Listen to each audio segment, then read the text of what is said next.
Welcome to the deep dive. Today, we are strapping in for a really extensive and I think necessary look at the British farming sector. We're looking at the final stretch of 2025, staring right down the barrel of 2026. And the sources you've given us, they paint this vital picture. It's really a story of two halves. It really is. It's a snapshot of an industry that's struggling with profound uncertainty, political, Environmental, too. Exactly. But then at the same time, you're seeing this incredible surge of, frankly, almost futuristic technological innovation. And that tension, that contrast, that's really the heart of our mission for you today. The goal is clarity. Right. We need to be your guides here, cutting through all this dense material to first, establish the big picture. The macro landscape. The macro landscape. The volatile finances, the crippling tax pressures, the unstable policies. But you can't just stop there, can you? No, absolutely not. They have to then pivot immediately to what's happening on the ground. Yeah. The micro solutions. The razor-sharp agri-tech. The precision machinery, the management tools that aren't just theory anymore. They're out there in the fields delivering real efficiency gains right now. It's just such a stark contrast. You look at one source and you see this data showing massive farm income volatility. That arable figure is it's staggering. A brutal 73% plummet in income after what was a pretty strong run. Right. But then you flip the page and you see farmers using AI-powered apps like FarmWalk to cut their admin time by up to 40%. It's like the sector's running at two completely different speeds. Yeah, struggling financially because of these huge forces outside of its control. While innovating, desperately and brilliantly just to survive the chaos. And that desperation, I suppose, is what fuels the innovation. It has to. It's a critical moment where being well-informed means understanding that resilience isn't coming from broad, dependable policy guarantees anymore. So where is it coming from?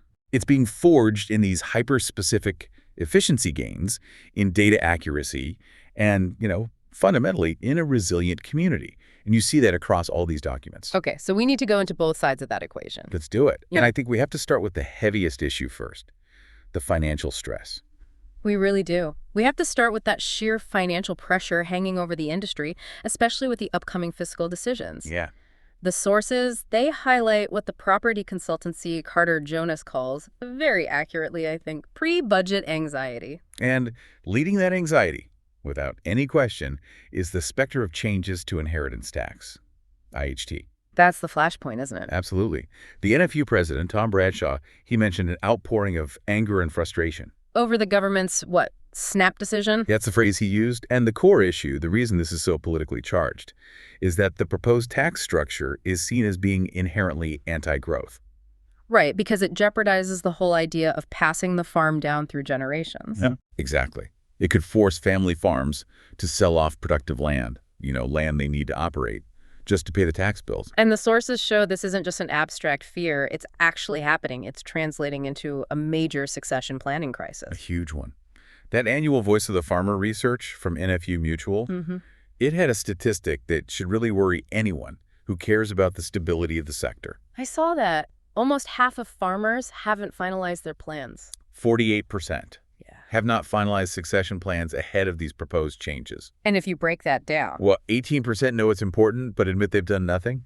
And then you have another 32% who genuinely don't believe a formal plan is even relevant to them. That's incredibly dangerous right now. That level of denial or inaction, it's a huge risk and a costly one. Because the old way of doing things, where the older generation might hold on to the assets but pass on the management, that's now really risky, isn't it? It's incredibly risky. And this is where, for you, the listener, the detail is so important. Okay, so let's get into that mechanism. Right. So traditionally, you have these two vital tax tools, agricultural property relief, or APR, and business property relief, BPR. We'll come back to those. We will.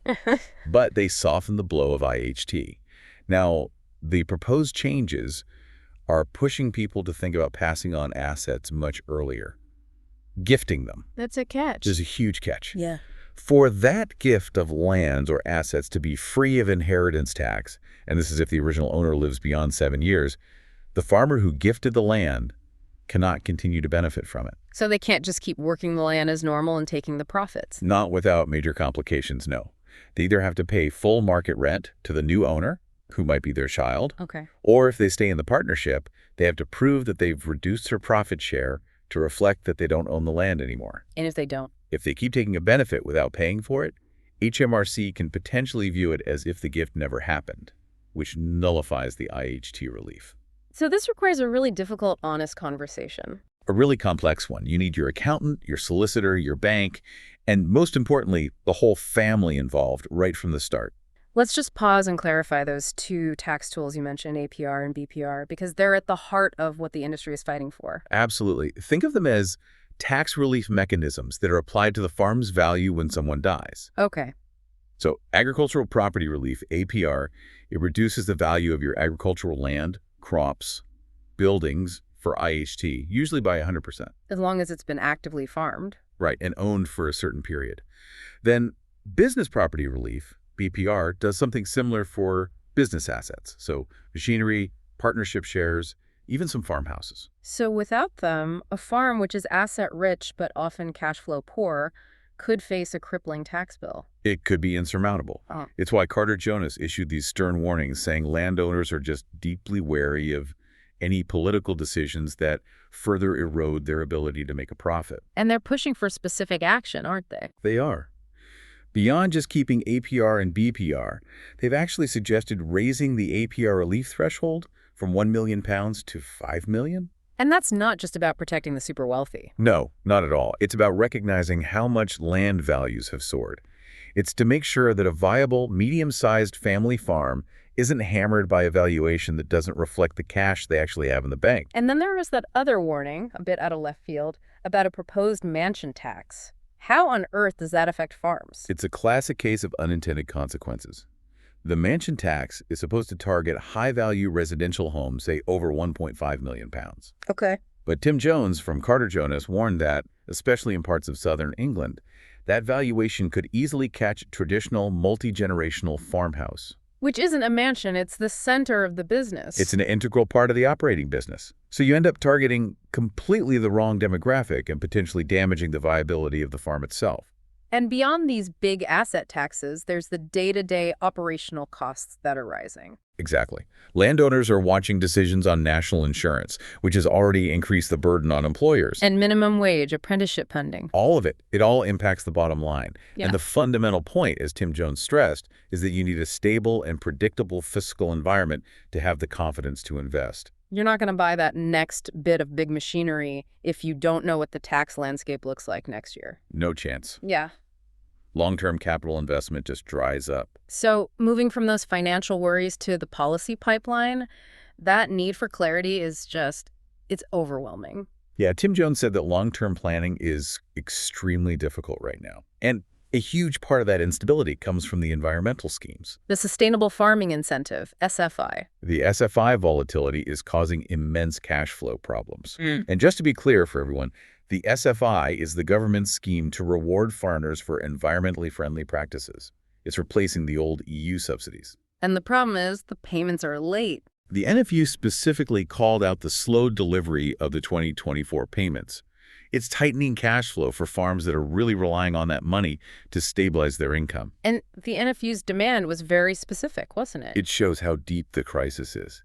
They're demanding that the Rural Payments Agency, the RPA, deliver at least 90% of these payments by the end of December 2025. Even suggesting partial payments if needed. Right. They're saying, look, farmers have done the work. They've met the criteria, but they haven't been paid. You can't run a business like that. On a more positive note, we did see the Environment Secretary, Emma Reynolds, announce some initiatives aimed at tackling food inflation. Which is a recognition of that cost of living pressure on consumers. So what's her strategy? It's kind of two-pronged. First, she's inviting industry to apply for a suspension of import tariffs on products that aren't produced here in the UK. Okay, a targeted cost reduction. And second, she's launching a new food inflation gateway. Which isn't a physical gate. No, it's a regulatory checkpoint, in a way. It's designed to assess the impact of government regulations on food businesses. To find where the red tape is just adding unnecessary costs. Precisely. The goal is to streamline things, cut duplication, and hopefully give businesses the margin and the confidence to invest. And we also have that data reinforcing the deep instability in farm income, which really underlines why these timely policy payments are so critical. The volatility is shocking. And we have to just spend a moment on what that 73% plummet in arable income actually means. Yeah. Arable had a strong run, 2021 to 2023, then income just falls off a cliff. What does that mean in practical terms? You can't service your debt. You can't service debt. It affects your ability to get short-term credit for fuel and seed.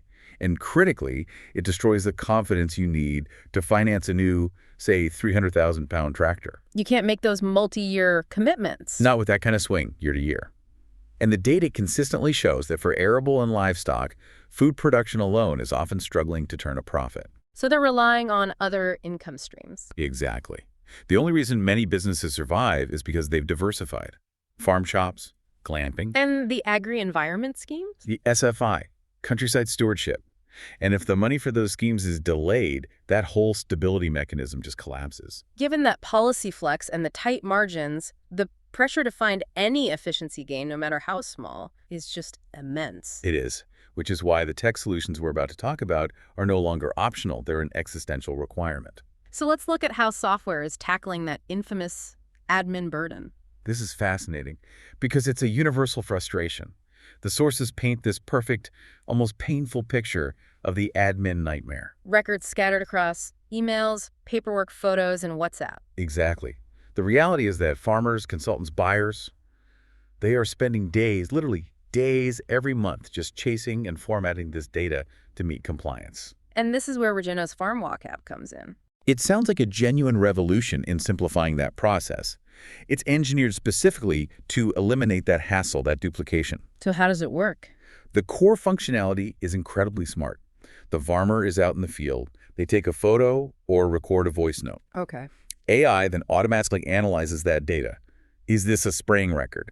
Is this proof of hedge trimming? Yeah. And it allocates that evidence to the right compliance scheme. And the time saving is phenomenal. Early pilots are showing it cuts admin time by a remarkable 30 to 40%. That's huge. It turns compliance from this thing you do at your desk at night into something that takes seconds while you're actually out in the field. And it's more than just a storage box. It's got a compliance calendar for deadlines. It gathers GPS data for proof. It can even scan cattle tags to map livestock locations. So it builds an audit-ready pack instantly. And it connects with the RPA using your single business identifier, so it can pull in your maps and details automatically.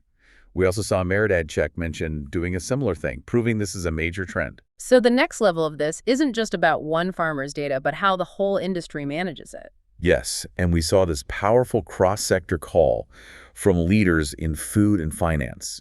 The NFU president, executives from Barclays, Arla. Right, they're calling for real collaboration on farm data collection. They recognize that high-quality, trusted, consistent data is the absolute foundation for both environmental progress and financial resilience. And they have these three core principles. 3 essential principles. First, collaboration, break down the silos. Second, shared metrics, agree on what to measure and how. And third, farmer leadership. The agenda has to be defined by farmers themselves. What's the biggest hurdle right now? It's the data gap. And crucially, the governance question. There's no consensus on what good quality data even means. So farmers are reluctant to share. As Tom Bradshaw from the NFU said, data on its own is valueless unless it's brought together, analyzed collectively, and used to inform change. Farmers need to know there's a purpose and a reward. A financial reward. If they share data that proves their environmental improvements, they need to see better prices or cheaper finance. And they need to get rid of the duplication. Oh, the duplication. Yeah. Arthur Fernall from Arla said the current situation is absurd. Farmers are filling out the same baseline info for the RPA, for assurance schemes, for banks, for retailers. So the goal is to input data once. Input data once and have it flow to where it needs to go. That's the dream. But to get there, you need a trusted, central, independent place to govern that data. To build that confidence. To build the confidence for everyone to share. Okay, shifting into pure agronomy now. Another area where farmers are looking for resilience is managing climate variability. We heard that 95% of UK wheat growers see weather variability as a major challenge. And biostimulants are supposed to be a tool for that, but the Sugar Rocks research, it revealed this serious disconnect. A real disconnect between awareness and actual adoption is a classic example of a trust barrier. Awareness is high, though. Extremely high. 88% of farmers know about biostimulants. But look at adoption. Only 44% have even tried them. And most of those are still just at the trial stage. So there's this deep lack of confidence. A deep-seated lack of confidence. And a knowledge gap, too. What's the confusion there? Well, most farmers get that they're linked to things like nutrient uptake and stress tolerance. But 42% still confuse them with fertilizers and 24% with pesticides. So they don't understand how they work. That they're not providing nutrients or killing pests, but activating the plant's own natural processes. So if they know they need the benefits, why aren't they using them? What are the top barriers? It comes down to trust and economics. Cost effectiveness was number one, but right behind it was unproven performance and lack of trusted information. So they don't trust the claims. A third of farmers cited limited independent evidence. One farmer said, independent trials don't show anywhere near the advantage manufacturers claim. And that's killing adoption. Because why would you risk your capital on something that might not work? Exactly. Which is why SugarRocks argues that the solution is strong regulation. They're not asking for less, they're asking for more and better. Like the EU's framework. Precisely. A certification framework like the EU's fertilizing products regulation. It mandates proof of safety, composition, and, crucially, efficacy, backed by independent testing. To give farmers the confidence that what they're buying actually does what it says on the tin. And that, they believe, would rapidly accelerate the adoption of the products that genuinely work. When we talk about farm efficiency, the starting point is always the soil. Always. And agronomists are now pushing for a much higher standard of soil testing. Arguing that the extra cost for a broad spectrum analysis is, well, it's tiny compared to the potential gains. It's a huge opportunity for a minimal investment. The farming rules for water, they mandate soil tests every 5 years. Right. So Origin Soil Nutrition pointed out the cost difference. A broad spectrum analysis is only about £2.85 per hectare more than a standard one. And over 5 years, that's nothing? 57 pence per hectare per year. So for 57 pence a year, what extra data are you getting? A standard test measures just 4 major nutrients: phosphorus, potassium, magnesium, pH. A broad spectrum analysis measures 15. And those extra 11 are the micronutrients. The micronutrients: manganese, boron, zinc. And as the agronomist Abby Kellett noted, a deficiency in one of those can severely limit your crop's performance, even if your main nutrients look fine on paper. So the real cost is sticking with the standard test and missing out on yield. Exactly. You're flying blind. And moving up the supply chain, fertilizer traceability is becoming a foundational requirement for low-carbon farming. Yeah, this is no longer a nice-to-have. It's essential, particularly because of the EU's Carbon Border Adjustment Mechanism, CBAM. We need a quick reminder on what CBAM is. Okay, so CBAM, in simple terms, it's a tax on the embedded carbon in certain imports, including fertilizer. To stop companies from just moving their carbon emissions to countries with weaker rules. Right, and it's set to affect the UK from 2027. This is a huge deal because fertilizer use can account for 65 to 80% of the overall emissions in most crops. So if you're a big food company trying to tackle your Scope 3 emissions, Your supply chain emissions. you absolutely cannot ignore the carbon footprint of the nitrogen being used on the farm. Precisely. And this is why a company like Yara is stepping up with a high-tech solution. Tell us about the Yara solution. How are they getting a 60 to 75% reduction? By changing how they make it. They're launching these new lower carbon fertilizers. Okay. And they do it by using renewable energy in the production process and actively sequestering the CO2. But the end product, the fertilizer itself, is the same. It's chemically identical, which means the farmer doesn't have to change any machinery or any of their application practices. That's the ultimate win-win, isn't it? Massive emissions cuts with zero extra work or investment on the farm. And the target market is really clear. It's those customers who are linked into the major food supply chains, the ones who need to show quick, measured CO2 reductions. So beyond inputs, we also saw this major European meta-analysis confirming that agroecology as a whole approach delivers these dual benefits for climate and biodiversity. This was a huge validation for regenerative farming. The review looked at 170 studies across 21 European countries. And what did it find? It confirmed that shifting to agroecological practices consistently reduces the negative impacts on nature and helps with climate mitigation. So you don't have to choose between food and the environment. The evidence suggests you don't. What specific practices were most effective? Things like diversified crop rotations, establishing and maintaining hedgerows, using cover crops, these consistently increase biodiversity. And they actually enhance production, don't they? They do, by using nature's own services. Natural pest control from insects living in the hedgerows, better soil health from the diverse rotations. It's about working with nature, not against it. And what about the tangible climate benefits? The study confirmed these practices enhance carbon storage in soils, locking it away, and they reduce nitrous oxide emissions. Which is a really potent greenhouse gas. Incredibly potent. So while they couldn't confirm field-scale CO2 reductions everywhere, this study called agroecology a positive step that has to be part of the strategy. And then bringing this right back to the ground level, we have these practical conservation efforts. After the summer's long drought, the work farmers are doing for wildlife is more critical than ever. That's right, because the natural food supplies, like berries and seeds, are running critically low as we head into winter. And the sources highlighted the Jordan's Farm Partnership. A fantastic, large-scale example. They're celebrating their 10th anniversary. And the scale of their commitment is pretty impressive. It's huge. The oat farmers in this partnership, working with the Wildlife Trust, Lviv, they dedicate almost 30% of their farmed area to wildlife management. 30%. What does that look like in real terms? It's an area equivalent to over 6,000 full-size football pitches. Land that is actively managed for nature right alongside commercial food production. And what are they doing right now to bridge that hungry gap for wildlife in the winter? Their key intervention is supplementary feeding. They're scattering these high-energy seeds across dedicated wild bird food plots. Mixes of things like kale, linseed. Millet, yeah. It's essential for resident birds, but also for migratory birds like bramblings and linnets that have just flown thousands of kilometers to get here. And it's not just food, is it? No, it's long-term habitat management. The partnership has managed 620 kilometers of hedgerows, restored ponds, and they've seen measurable increases in key species like brown hares on their farms. It's a powerful testament to that long-term commitment. Okay, let's shift gears completely now and look at the sheer muscle and intelligence that's entering the fields. Yeah, the horsepower and the data. The annual shows, LMA, and serials are where this innovation gets unveiled, and the 2026 events are already generating a huge amount of buzz. Let's start with Serials 2026. Because the location is, well, it's a media challenge. Diddley Squat Farm. A massive media challenge. So they're managing the public interest very strictly. It is unequivocally a business-to-business event. Farmers and trade only. Farmers and associated trade only. Jeremy Clarkson sees it as a chance to showcase practical advice and shine a light on the maelstrom of issues facing the sector. And the Diddley Squat team itself is heavily involved. Oh, yeah. Charlie Ireland, the agronomist, Caleb Cooper, the contractor, they're central figures. They want to show a realistic view of farming because Diddley Squat is just as vulnerable as any other farm. And they're expanding the scope of the show. They are.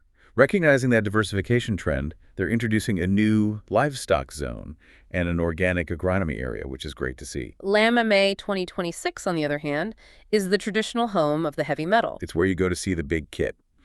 And the trend we see across all these machinery launches is extreme specialization and extreme scale. Driven by the need to cover more ground faster in those shrinking weather windows. Exactly.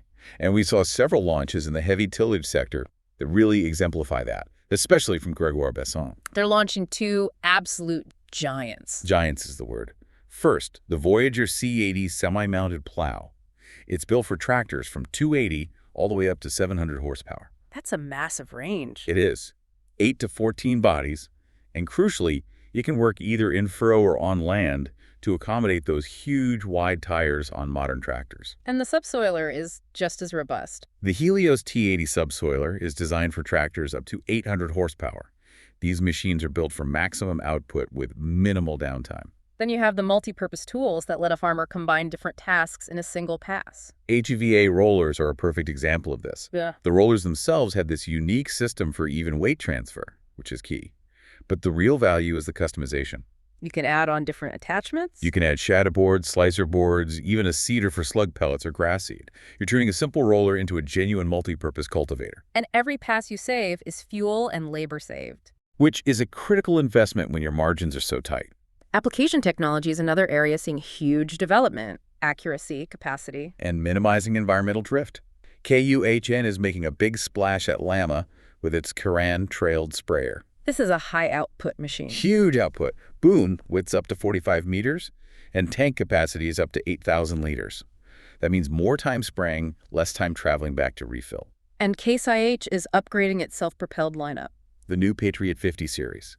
It's got upgraded suspension and drive systems for better fuel efficiency and handling tougher terrain. And it's all integrated and connected. Right, through their field ops system for precise, section-controlled application. And that cab-forward rear-engine design is intentional. It distributes the weight better to minimize soil compaction. But one of the most significant sustainability moves is around slurry and reducing ammonia emissions. This is a direct response to regulatory pressure. Incorporating slurry directly into the soil is a triple win. Okay, what are the 3 wins? 1, you reduce ammonia emissions by up to 85%. 2, you significantly limit the odor. And 3, you place the nutrients right near the root zone, which improves efficiency.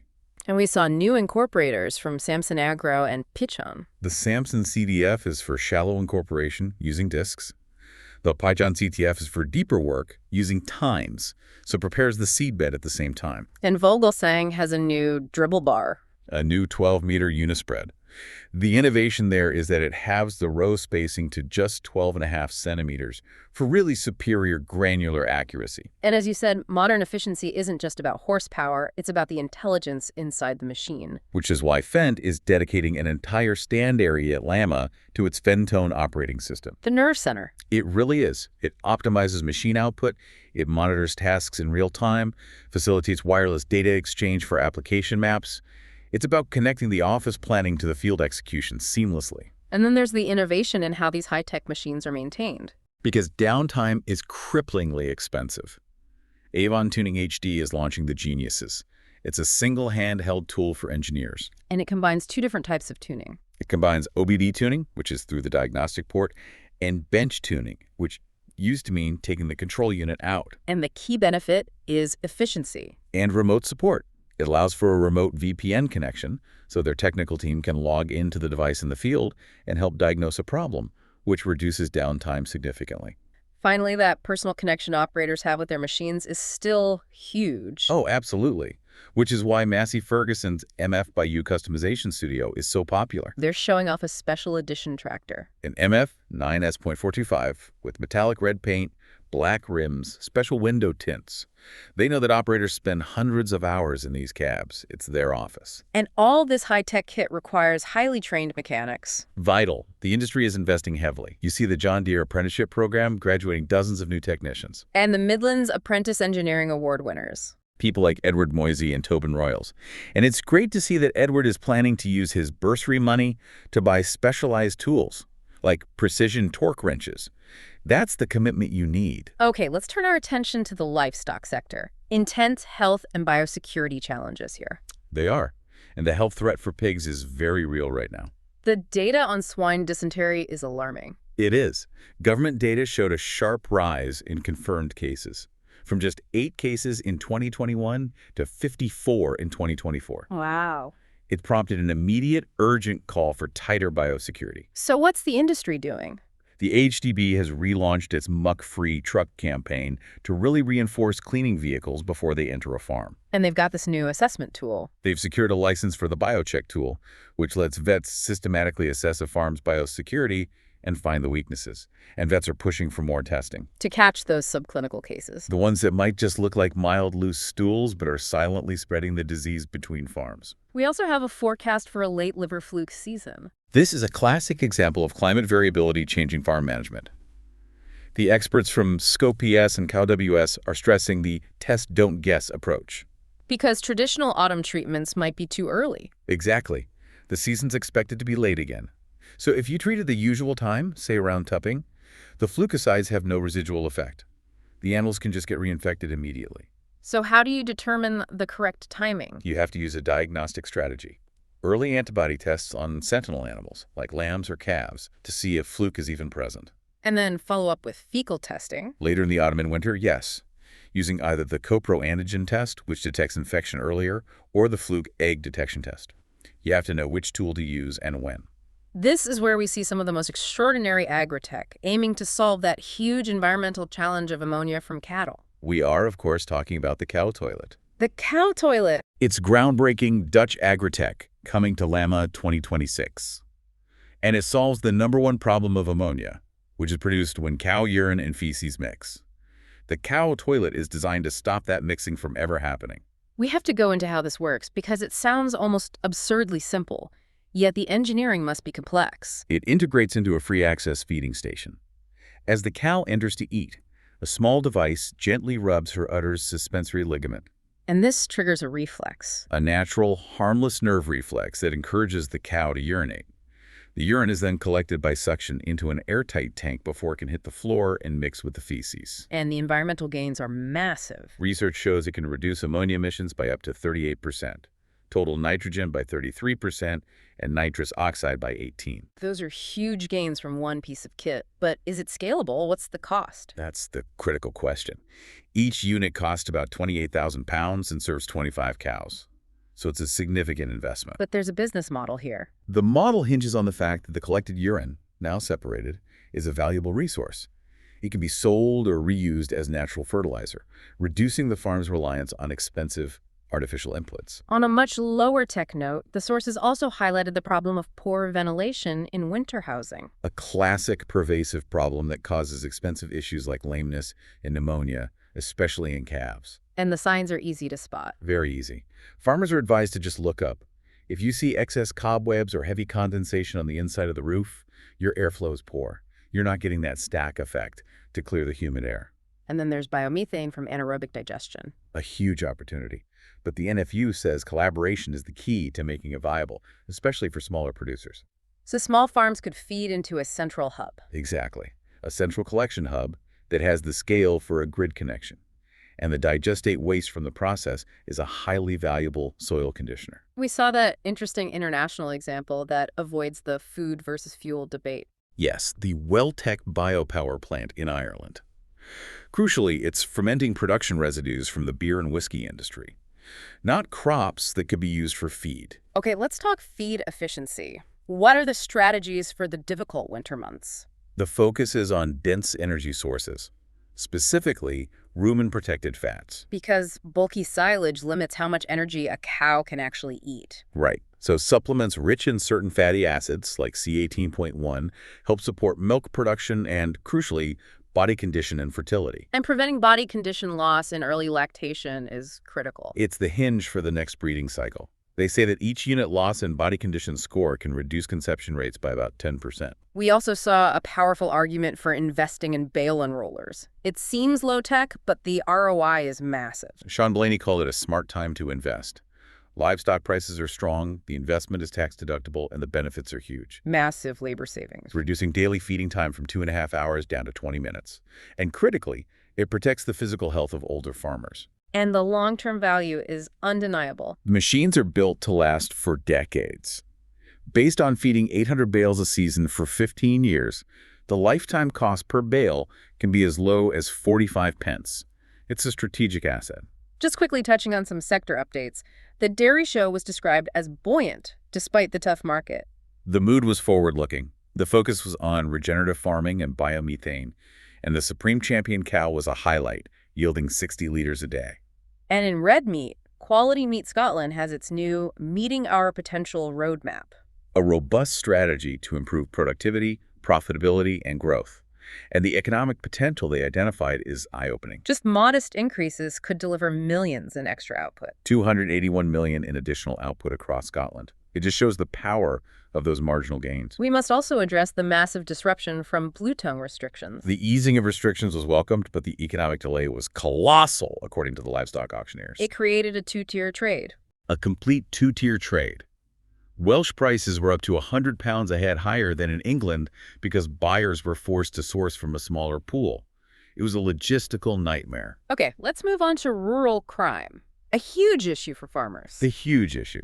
And the NFU has had a lobbying success here, though it's a partial victory. On security mandates for new vehicles. The government is committed to legislation requiring all new ATVs and GPS units to have forensic markings registered on a database. But the NFU's vice president called it a missed opportunity. Why? Because the legislation will not cover fitting immobilizers on new ATVs, nor will it extend to other large machinery like tractors or combines. So it's a good step, but it doesn't go far enough. Exactly. The NFU is going to keep pushing for mandatory factory-fitted immobilizers to actually prevent the theft in the first place. And ATV thefts alone cost over $2.7 million in claims last year. And that's just NFU Mutual's claims. So prevention is always better than recovery. Another issue driven by organized crime is waste crime, fly tipping, illegal dumping. A House of Lords committee warned this is drastically underprioritized. It costs the English economy £1 billion a year. And farmers are targeted repeatedly. They are. They often bear the cost of cleanup, and they have to report incidents to multiple confusing authorities. So what's the NFU's core recommendation? A single telephone number, an online reporting tool for waste crime. Report it once and know that the right agencies have been informed and that effective prosecution will follow. Finally, let's cover farm fires, a devastating financial impact. An estimated £102 million in 2024. And while claims for crops and buildings are down, the cost of fire damage to agricultural vehicles is rising. £37 million.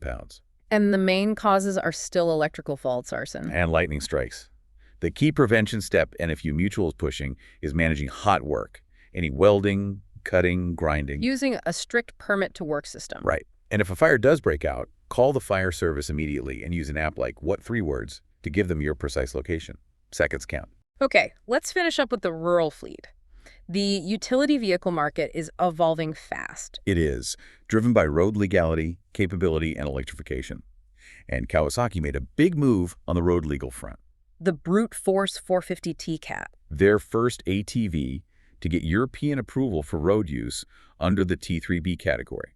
That means it can be registered for on-road use up to 60 kilometers per hour. Which is crucial for farmers moving between fields on public roads. It's a huge deal. And we're seeing a really diverse field of new utility options, from European-made models like the Corvus Terrain to more budget-friendly choices like the AOD 650. But the most forward-looking development is the electrification of the heavy-duty pickup. The Isuzu D-Max EV. This is a landmark partnership with National Grid, who are testing and refining it to make sure it meets the rigorous demands of a utility fleet. So this is not a lifestyle pickup. It's being tested for real rural work. Absolutely not. They're testing its off-road capability, its towing, its winching capacity. You want to ensure it's genuinely fit for purpose before it hits the mass market in early 2026. And Isuzu is also reinforcing its heritage with the Huntsman Pack. A great nod to their rural customers. They're bringing back that heritage tundra green paint finish, which is favored by gamekeepers because it blends in with the environment. And finally, the technology underneath the machine, the tires, is critical. For efficiency, soil health, and safety. Midas launched its Grand Terra range with VFPFO technology. Which stands for Very High Flexion Pressure Optimized. And it allows for maximum traction at low inflation pressures, which is key to reducing soil compaction. Trelleborg is focusing its VF tech on specialized tractors for vineyards and orchards. Their TM200 progressive traction tire offers up to 40% higher load capacity and better soil protection than standard tires. And BKT has confirmation of top performance in extreme winter conditions. Independent tests in Finland confirmed their RideMax Frost tire achieve top-tier performance on snow and ice. So that's crucial for safety and efficiency in colder parts of the UK. We have covered a truly vast amount of ground today, and what really stands out is that duality we mentioned at the start. The intense financial and political pressures, the IHT uncertainty, the slow SFI payments, versus these hyper-specific, high-tech solutions being deployed right now. That is the inescapable tension. The sector is fighting back with precision and efficiency to compensate for the instability. Using FarmWalk to turn admin chaos into audit-ready ease. Deploying devices like the cow toilet to tackle environmental threats. Investing in simple things like bale unrollers to claw back labor hours. So what does success really look like in 2026? It clearly isn't relying on a perfect market or flawless policy. No, success now hinges entirely on leveraging those small but critical tech and management gains to compensate for the big picture instability. The future farmer has to be an expert in agronomy and administration. Absolutely. Capable of analyzing data from 15 micronutrients, managing complex systems like Fentone, and providing that documented evidence of sustainability that the supply chain now demands. So here's a provocative thought for you to carry forward, building on that. Considering the rise of this data-driven machinery and the time savings from tech like compliance apps, we are eliminating a lot of the daily physical grind and the admin headache. We are. If technology can take on those two great burdens of farming, what new skills will be necessary for the next generation of leaders in agriculture beyond the physical demands of the past? The focus shifts entirely, doesn't it? Yeah. From endurance and muscle to synthesis, strategy, and negotiation. Right. As we saw with those young engineering award winners, The industry needs people who are highly adept at policy interpretation, financial modeling, system optimization. Even coding. So it's moving from being a hands-on operator to a strategic system manager. That's it. That combination of business acumen and cutting-edge technical knowledge will define who succeeds and who leads the sector in the next decade. A fascinating future to consider. Thanks for guiding us through this challenging but ultimately really insightful material today. Always a pleasure to dive deep.